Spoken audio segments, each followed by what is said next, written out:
शख्स था जो गुनाहों की जिंदगी गुजार रहा था। उसने सिर्फ एक या दो नहीं बल्कि 99 अफराद को कत्ल किया था। उसके जराइम इतने संगीन थे कि किसी के लिए यह तसव्वुर भी मुमकिन न था कि वो मुआफ हो सकता है। लेकिन एक दिन उसके दिल में एहसास निदामत पैदा हुआ। उसे अपने किए पर पछतावा होने लगा और वो सोचने लगा कि क्या इसके लिए कोई उम्मीद बाकी है, क्या अल्लाह कभी उसे मुआफ करेगा।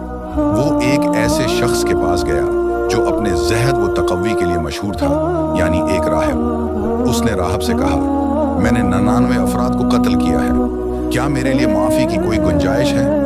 राहब ने उसके गुनाहों की शिद्दत देखकर कहा, नहीं, तुम्हारे लिए माफ़ी मुमकिन है नहीं। ये सुनकर उस शख्स के दिल में मायूसी का अंधेरा छा गया। गुस्से में आकर उसने राहब को भी कत्ल कर दिया। अब उसने 100 अफराद को कत्ल कर दिया, लेकिन उसके दिल का पछतावा खत्म नहीं हुआ। उसे अब भी मुआफ़ी की तलब थी।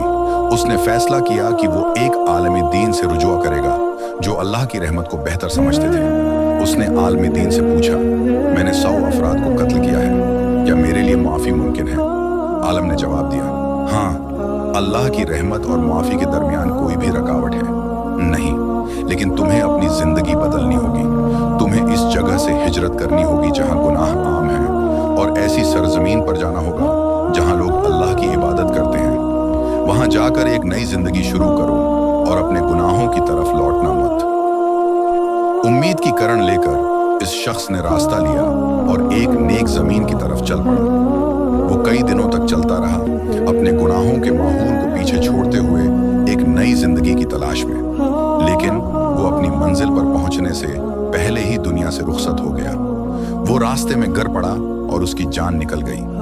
उसकी रूह लेने के लिए 2 गरवा के फरिश्ते आ गए। अजाब के फरिश्ते कहने लगे, ये शख्स अपनी जिंदगी में कोई नेक अमल नहीं कर सका, उसकी रूह हमें दी जाए। लेकिन रहमत के फरिश्ते कहने लगे, ये शख्स अपनी जिंदगी बदलने के इरादे से निकला था और तौबा की नीयत से सफर कर रहा था, उसकी रूह हम ले जाएंगे। अल्लाह ताली ने एक तीसरे फरिश्ते को भेजा ताकि उनके दरमियान फैसला करे। फरिश्ते ने हुक्म दिया, औस शख्स और दोनों जमीनों के दरमियान फासला मापा जाए।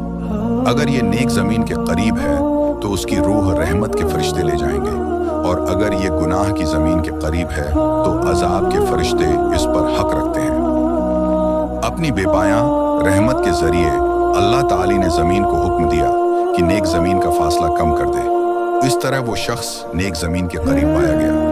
रहमत के फरिश्तों ने उसकी रूह को ले लिया और अल्लाह ने उसे माफ कर दिया और जन्नत का हकदार बनाया। ये कहानी हमें 3 अहम सबक सिखाती है। 1, कभी भी अल्लाह की रहमत से मायूस ना हो। गुनाह कितने ही बड़े हों, अल्लाह की माफी उससे कहीं ज्यादा बड़ी है। 2, सच्ची तौबा के लिए अमल जरूरी है।